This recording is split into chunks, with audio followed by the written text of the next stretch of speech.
Good morning, good afternoon, and good evening. I'd like to say shalom to each and every one of you. In this video, I'm going to speak about the evening and the morning were the first day because I know that many people have a misunderstanding of the concept. They thinking that it's from evening, meaning when the sun set, to the next morning, or from evening to the next evening, which created the first day. So I'm going to use the understanding that the Most High gave me, make this short video. And I pray that the Most High will continue to help those of you who are interested in studying His Word to have a better understanding as He has granted unto me. Remember to stay sharp and to keep reading and to keep asking the Most High for understanding. Pray for those who are giving you understanding based on the Word. And I don't say based on their own understanding, I mean based on the Word. And continue to keep them in prayer and ask the Most High to continue to bless them also. With that, we'll start with Genesis chapter 1, verse 1. In the beginning, God created the heaven and the earth was without form and void, and darkness was upon the face of the deep, and the Spirit of God moved upon the face of the waters. And God said, Let there be light, and there was light. And God saw that that it was good. And God divided the light from the darkness. And God called the light day, and the darkness he called night. And the evening and the morning were the first day. So, in order to get their understanding of this concept, the evening and the morning, well, the truth is if we look at the scripture, the words like was and the word like were, which is right here, these are past tense. Also, the word created and was good.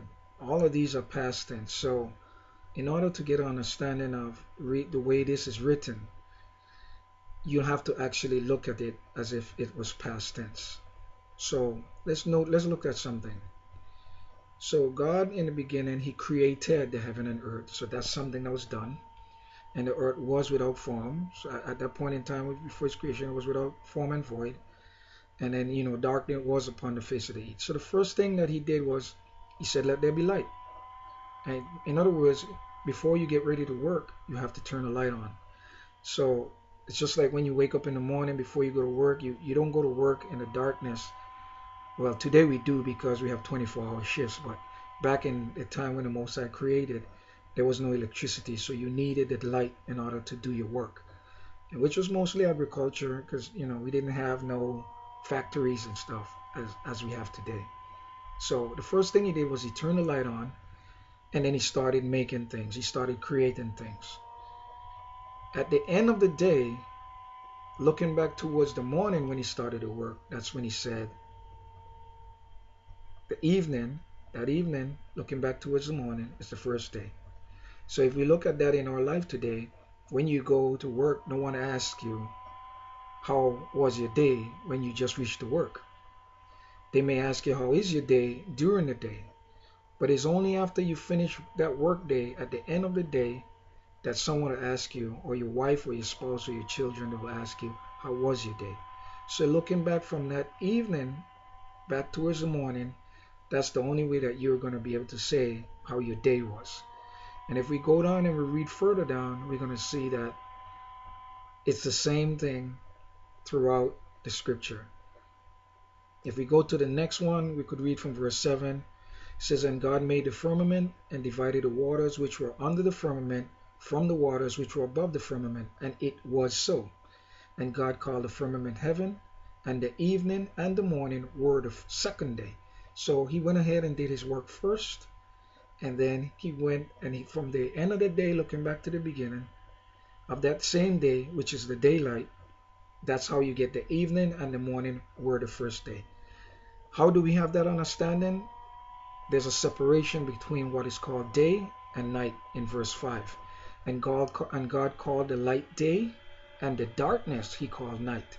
So if you read throughout the scriptures, there's no way that you're going to find where from evening to evening is a day. From morning to the time is about to get dark, that's the daytime. That's the day. At night, the night starts from sundown when it's dark, and it goes all the way back to the morning, or you will call it dawn or whatever you want to call it. But the two of them together completes the cycle to start another day. So when the sun rises, we don't say it's today. We say it's we said it's today. Sorry, but when the sun is going to when we're thinking about the sun rising on another day, we always say it's tomorrow. So I hope that this understanding will be easy for many of you who don't understand that Moses, when he wrote this, he wrote it in the past. And there's another part that shows you certain things when you read the scriptures. If you read like verse 14, and God said, let there be lights in the firmament of heaven to divide the day from the night. So there's a separation. There's a day and there's a night. And let them be for signs and for seasons and for days and for years. And let them be for lights in the firmament of the heaven to give light upon the earth. And it was so. And God made two great lights, the greater light to rule the day, we call it the sun, and the lesser light to rule the night. He made the stars also. So here it is, even in this little chapter here, we see that in order for you to even keep days, seasons, and years, you have to use these lights that he created. And that's the reason why today many of us don't have an understanding when our brethren or our sisters say to us, hey, I go off the lunar calendar. And many people keep the Saturday as a Shabbat. But if you read the scriptures, the Most High didn't give the days of the week no name, and he didn't really give the months of the year no name, according to what was set up here in the beginning. The days were actually added by man, and that calendar that we use today was created by man. So if God has his calendar already set up according to what's written here in the scriptures, should we who say we believe in the Most High follow another calendar that man has created for economic reasons? Now that's something that I leave to every man to determine for themselves. I know that when I read the scriptures, I ask the Most High for an understanding. There's a direct connection between him and I. He's the ruler. He's the driver. I'm the passenger. Whatever he say goes. He could stay the car or the boat, whatever vessel it is, wherever he wants to go. Because to me, being a passenger, I get to see everything that's coming my way. So I hope that these words are inspiration to you and your family and everyone that's hungry for the truth. And with that, I would like to say Shalom and the Most High blessings to you and your families. Peace and love forever. See ya.